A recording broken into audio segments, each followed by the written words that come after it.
Shalom.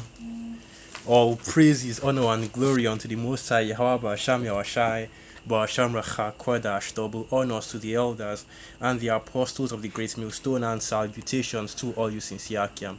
And this is your brother Abawan back again with another video through the spirit and power of Yahweh Basham Yahweh Basham Racha Kodash. All praises and glory is due. So let me just jump right into it, okay?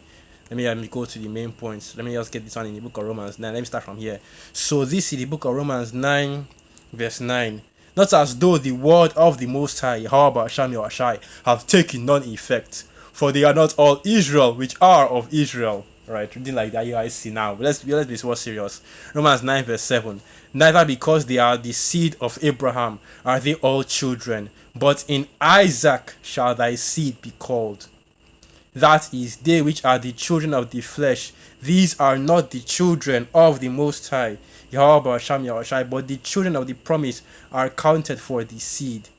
And that is just the point right there. And the title of this video will be "The Blessing Was to Jacob." And I'll probably put a fire emoji right there. But just to show that even going back to the Old Testament, the Most High Yahweh Hashem Yahweh was only dealing with the nation of Israel, right? So that is the 12 tribes of the nation of Israel, and the covenant was for not for Isaac and Ishmael, right? For Abraham, moving on to Isaac, moving on to Jacob, and then moving on to the 12 son and on down, right?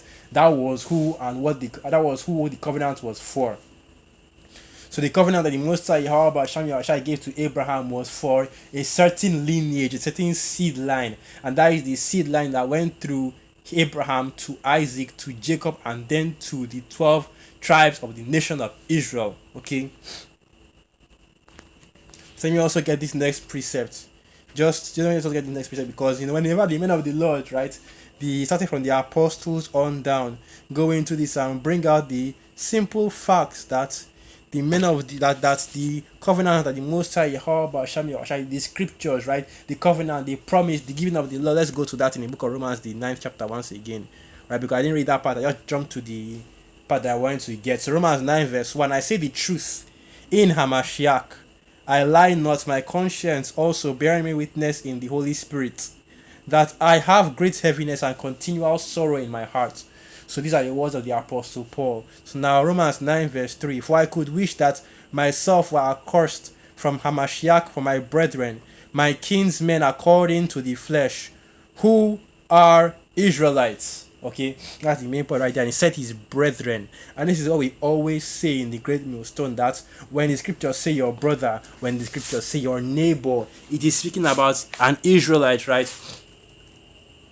And not a Hebrew Israelite, of the seed line, of the bloodline of Abraham, Isaac, and Jacob. Not just anybody that is that repents and turns back and says that JC is his God or anything like that. No, we are talking about a lineage, a blood lineage, and the lineage, of course, goes through the line of your fathers, which is why if you read the genealogy of our Lord Yahweh Shai, you see that the genealogy goes through the line of his fathers. And if you read any genealogy in the scriptures, it goes to the line of the fathers. And that is why there is no tribe of Dinah.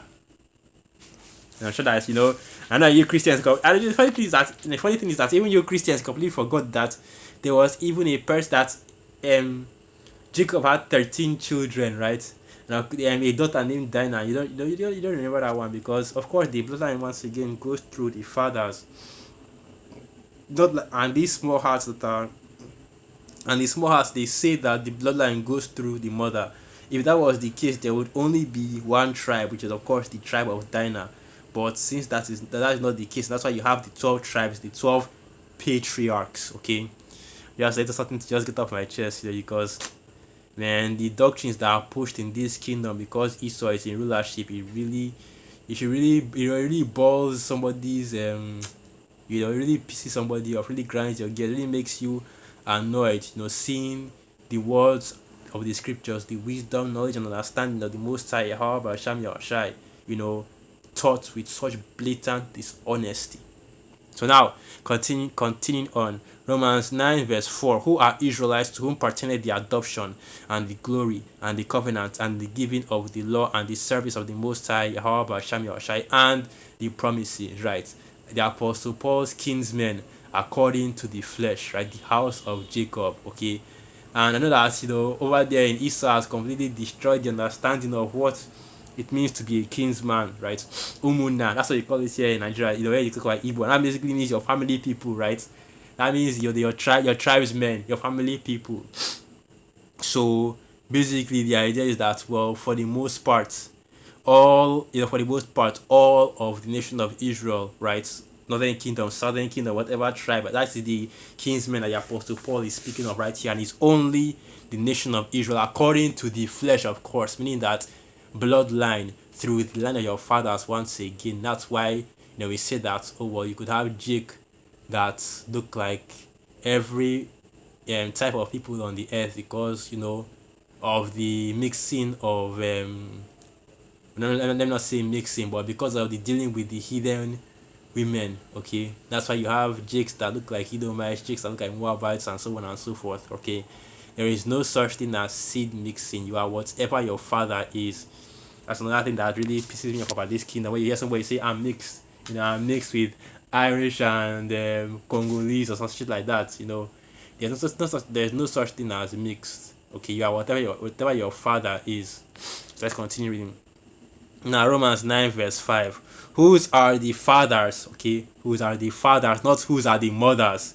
Whose are the fathers? Once again, showing that the seed line is from the line of the fathers, because we're not dealing with, whose are the mothers, or whose are the fathers and the mothers. No, only the fathers, because the seed line is from the father. And of whom, as concerning the flesh, once again, dealing with, bloodline, Hamashiach came, who is overall Most High, blessed forever, amen. Showing that even the apostle Paul knew that our Lord Yahweh came for his people, just like it was written in the book of Matthew 1 verse 21. He will deliver his people from their sins. In other words, the nation of Israel, the so-called Negroes, Latinos, and Native American Indians, the scattered Israelites that are scattered throughout the four corners of the earth. So now this is the book of Psalms, and I believe that is Psalms 147 or so. Yeah, Psalms 147. This is the book of Psalms 147 verse 19. He sheweth his word unto Jacob, his statutes and his judgments unto Israel. He hath not dealt so with any nation, and as for his judgments, they have not known them. Praise ye Yahweh. Hey, because the Most High Yahweh Yahweh is dealing with the nation of Israel. That's the so-called Negroes, Latinos, and Native American Indians, okay? That is exclusively with the sons of Jacob, right? If your bloodline goes back to Abraham, Isaac, and Jacob, right, he's dealing with our people, the Israelites. And now you might say, well, how do you know if you are a true descendant of Abraham, Isaac, and Jacob, right? Those pedigrees, right? Those records don't exist anymore. And it's not a matter of bloodline of who is an Israelite. You have to be able to prove that you're an Israelite by going back through the lineage of your fathers. You're tracing each of your ancestors. You're tracing each of your ancestors one by one. No, it is a spiritual thing, right? If if the spirit is dealing with you, right, and if the spirit bears witness with your spirit, let's get that, okay. The reason why I'm just saying this, I'm not saying this to say that, you have to be able to show that you have, if that you're a descendant of Abraham, Isaac, and Jacob. You have to be able to show through the bloodline. Mention each of your forefathers from from your dad all the way back to Jacob. No, that's what I'm saying, man. What I'm saying is that this is showing you that that the Most High Yahweh Sham Yahushua is only dealing with Israelites. Okay, so not everybody can come into this, like that. Not unlike the Christians teach. Okay, what the Christians teach is false. Not everybody can come into this truth. Not everybody can be delivered, and the Most High, through our Lord Yahweh Shai, of course, did not come for everybody. So this is the book of Romans 8 verse 16. The Spirit itself bears witness with our spirit that we are the children of the Most High Yahweh Sham Yahushua. And yeah, if the Spirit is dealing with you, you're an Israelite. That's basically how it works. So yeah, you can see that you are, that in the Spirit you're an Israelite, but understand something.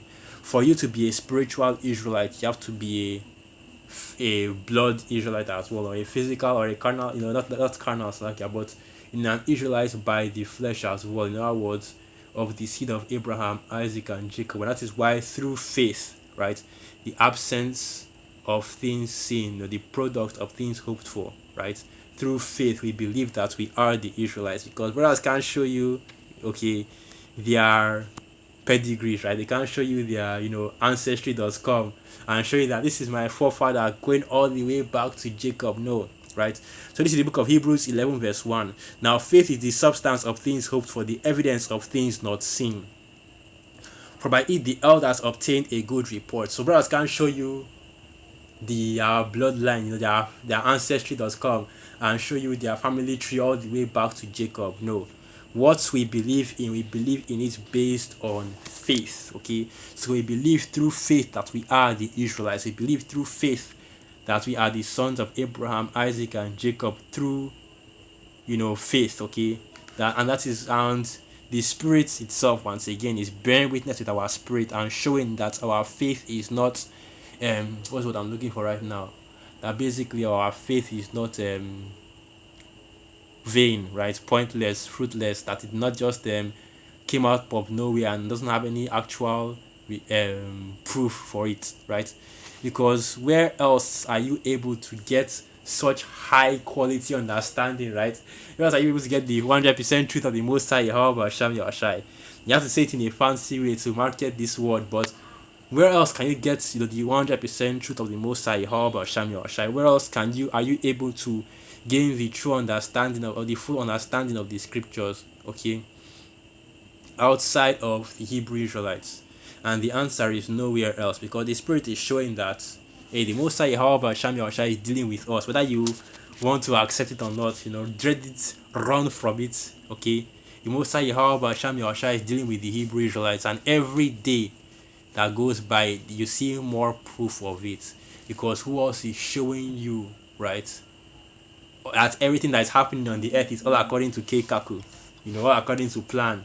That is the plan of the Most High Yahweh Hashem Yahushai. So nothing that is happening right now, whether it's the fires in California, when I saw that news, I was like, because I'm already desensitized to it, because you already know that will be happening, right?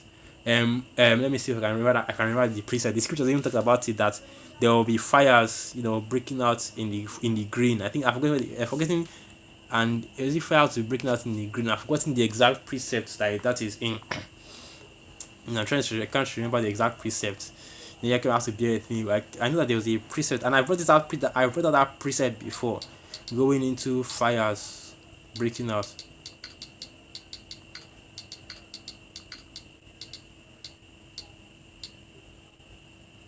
But you already know that the scriptures talk about Babylon the Great being burned with fire. Now, of course, it's referring to the nuclear destruction of Babylon the Great. Okay, so yeah, that's what I was saying. So this is the book of, let me continue reading on, because what I'm talking about right now is how the covenant is for the Israelites. Okay, you so-called Negroes, Latinos, and Native American and Seminole Indians, the scattered Israelites that are scattered throughout the four corners of the earth.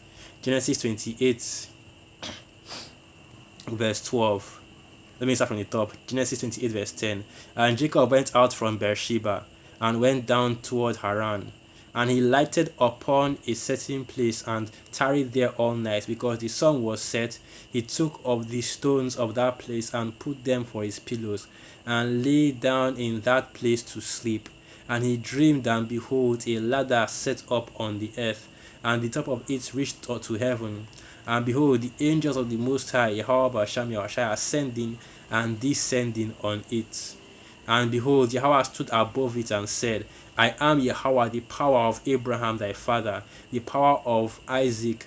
The land whereon thou liest, to thee will I give it, and to thy seed. Right, so basically the same covenant that the Most High Yahweh Hashem Yahushai gave to Abraham, right? He's giving that same covenant again, and he's mentioning, and he's referring to that same covenant again to Jacob. And thy seed shall thy seed shall be as the dust of the earth, the same covenant as Abraham. And thou shalt spread abroad to the west, and to the east, and to the north, and to the south. And in thee and in thy seed shall all the families of the earth be blessed, the same covenant that he gave to Abraham. And behold, I am with thee, and will keep thee in all places whither thou goest, and will bring thee again into this land, for I will not leave thee until I have done that which I have spoken to thee of. And Jacob awaked out of his sleep, and he said, Surely Yahweh is in this place, and I know it not. And I believe he called the name of that place Panya Allah, which now was the face of God. And I can't remember. Okay, I guess it was called Luz. So I think it was called. I think this was the place I called Panya Allah because or was it? I think I'm thinking about a different place. Because I'm thinking about a different place. But let me just keep on reading. Let me just get to the main point. Let me get to the main point. Genesis 28 verse 19, and he called the name of that place Bethel, but the name of that city was called Luz at first. And let me look for that precept because there was a place that he called Panya Allah. Right, so let me get that. So let me go to that. So, alright, so this is the book of Genesis 32. Okay, and this is what I was thinking about. Genesis 32 verse 24. And Jacob was left alone, and there wrestled a man with him until the breaking of the day. And when he saw that he prevailed not against him, he touched the hollow of his thigh, and the hollow of Jacob's thigh was out of joint as he wrestled with him. And he said, Let me go, for the day breaketh. And he said, I will not let thee go, except thou bless me. Right, and this is where he now named the place Panya Allah. So let me get that precept. So let me jump down to that. Genesis 32 verse 30. And Jacob called the name of the place Peniel, which is Panya Allah in the Hebrew. For I have seen the Most High face to face, and my life is preserved. And as he passed over Penuel, the sun rose upon him, and he halted upon his thigh. So yeah, the name of the place is Panya Allah, the face of God. So that was actually what I was referring to here. So let me go to I believe that is the book of Genesis, the 8th chapter, I believe. Okay, not the 8th chapter. I forget the exact chapter that is in. So let me just keep going through it, up to get to the main point.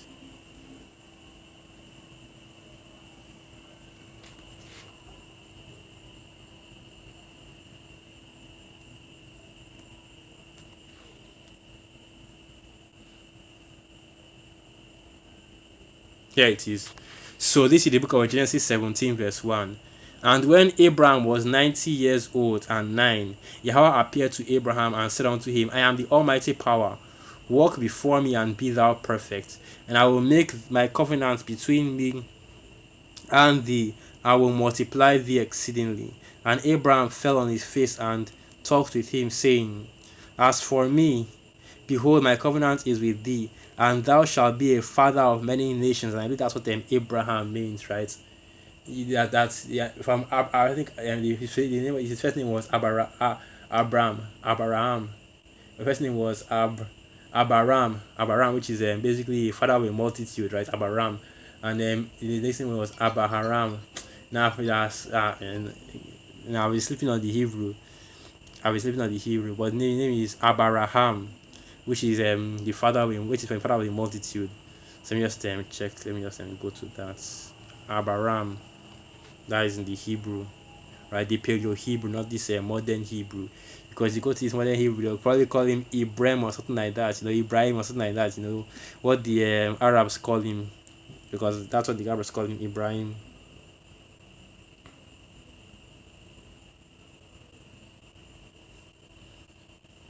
So this is Abraham, this is Abraham. Let me get that is Strong's H87. Strong's H87, and yeah, I can also breath. My network is failing right now.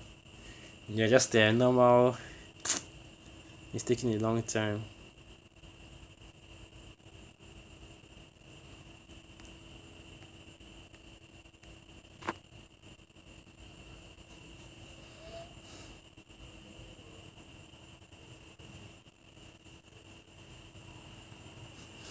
Let's see Avram, that's what they call him. So yeah, Abraham, exalted father. Okay, Abraham, exalted father. So yeah, let me continue on Genesis 17, verse 5. Neither shall thy name any more be called Abram, but thy name shall be called Abraham, for a father of many nations have I made thee. And let's get this word Abraham in the bulletin. Strong's H85, and the word there is Abaraham. Abaraham. Abaraham, and the word is father of a multitude. Right, so from exalted father, right, to father of a multitude. So let's continue reading. And I will make thee exceeding fruitful, and I will make nations of thee, and kings shall come out of thee. And I will establish my covenant between me and thee, and thy seed after in their generation, for an everlasting covenant, to be a power unto thee, and to thy seed after thee. And I will give unto thee and to thy seed after thee the land wherein thou art a stranger, all the land of Canaan, for an everlasting possession, and I will be their power. And you see that it's the same covenant that the Most High made with Jacob in Luz, right? Well, not Luz, that's not the name of the place. But it's the same covenant that the Most High, however, Hashem Yahushai made with Jacob, okay? Showing you that this, not just the covenant, but every other aspect of this truth, and that the Most High, however, Hashem Yahushai is only dealing with the nation of Israel, okay? Contrary to what is being taught in Wakitaki Plantation Christian, contrary to what is being taught in Wakitaki Plantation Christianity, the Most High, however, Hashem Yahushua is only dealing with the nation of Israel as the so-called Negroes, Latinos, and Native American Indians, the scattered Israelites that are scattered throughout the four corners of the earth. So with that, I'll end the video right here. Once again, all praises, honor, and glory unto the Most High, however, Hashem Yahushua, Ba'ashem Rakakwadash, Wa Bad Babal, Shalom. And through the spirit of Yakim, you are quite edified. Shalom.